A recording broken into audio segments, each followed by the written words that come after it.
एक बार मथुर नाम का एक बूढ़ा आदमी था जो अपनी पत्नी के साथ गांव में रहता था। उसका एक बेटा था जो काम के दौरान गांव से दूर एक शहर में रहता था। मथुर अपने बेटे से मिलना चाहता था, इसलिए उसने अपने बेटे से मिलने के लिए शहर जाने का फैसला किया।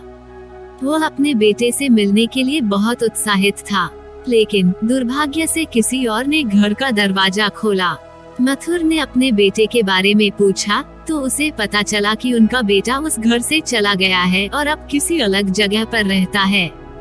मथुर बहुत दुखी हो गया। कुछ देर सोचने के बाद उन नए घर वालों से अपने बेटे का कार्यालय का पता मिला। उसने उनका शुक्रिया अदा किया और अपने बेटे के ऑफिस चला गया। मथुर कार्यालय पहुंचे और स्वागत समारोह में अपने बेटे के बारे में पूछताछ की। वहां रिसेप्शनिस्ट ने उनकी बेटे को फोन किया और उसे अपने पिता आने के बारे में बताया। बेटा अपने पिता आने से बहुत खुश हुआ और उसने तुरंत रिसेप्शनिस्ट से अपने पिता को अपने कार्यालय में भेजने के लिए कहा। जब मथुर ने कार्यालय में प्रवेश किया, अपने पिता को सामने देखते ही उसके बेटे की आंखों में आंसू भर आए। बेटा अपने पिता से कुछ देर तक बातचीत की और फिर मथुर ने अपने बेटे से कहा, बेटा तुम्हारी माँ तुम्हें देखना चाहती है, क्या तुम मेरे साथ घर आ सकते हो? बेटे ने जवाब दिया, माफ करना पापा, मैं अभी घर नहीं आ सकता।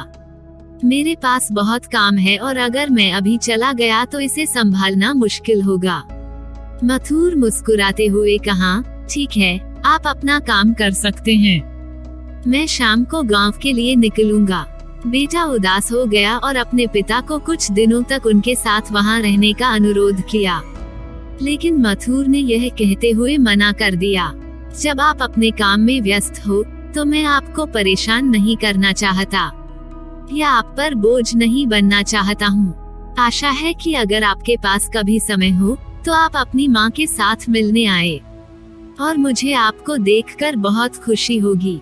मथुर यह कहकर चला गया। कुछ दिनों के बाद बेटे को अपने काम से कुछ समय मिला और उसने अपने पिता के आने के बारे में सोचा। वो चिंतित हो गया और उस समय अपने पिता को अकेला छोड़ने के लिए खुद को दोषी महसूस किया। इसलिए उसने अपने कार्यालय से छुट्टी ली और अपने माता पिता से मिलने के लिए गांव चला गया। लेकिन यह देखकर चौंक गया कि उसके माता पिता उनके घर पर नहीं थे। जब उसने पड़ोसी से पूछताछ की तो वो यह जानकर चौंक गया कि उसके माता पिता इस जगह को छोड़कर अब दूसरी जगह चला गया है। बेटे को पड़ोसी से नई जगह की पता चला और वो वहां पहुंचा। बेटे ने देखा कि वह जगह कब्रिस्तान की तरफ लग रही थी। उसकी आंखों में आंसू भर आए और वह डरकर धीरे धीरे उस जगह की ओर चल पड़ा। दूर से देखा, एक हाथ उनके तरफ लहरा रहा है। उसने गौर से देखा तो उसे पता चला वो उनके पिता है। उसने दौड़ा और अपने पिता को गले लगा लिया। उसके पिता मथुर ने कहा, क्या हुआ है, तुम क्यों रो रहे हो? बेटे ने कुछ नहीं कहा और अपना सिर नीचे कर लिया।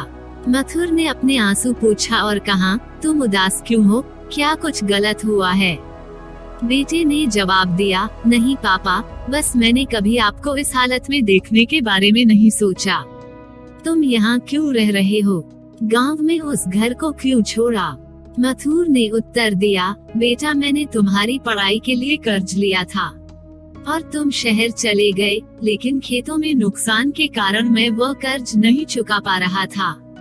मैं तुम्हारे पास गया, लेकिन तुम पहले से ही अपने काम को लेकर परेशान थे और मैं इस समस्या का बोझ आप पर नहीं डालना चाहता था, इसलिए मुझे उस कर्ज को चुकाने के लिए अपना घर बेचना पड़ा। बेटा गुस्सा होकर कहा, लेकिन तुम मुझे बता सकते थे, मैं तुम्हारा बेटा हूँ। मथुर ने जवाब दिया, बेटा मैं तुम्हें परेशान नहीं करना चाहता था, इसलिए मैं चुप रहा। मुझे बस हर वक्त तुम्हारी खुशी चाहिए। बेटे ने अपने पिता को गले लगाया और उस दिन के लिए माफी मांगी।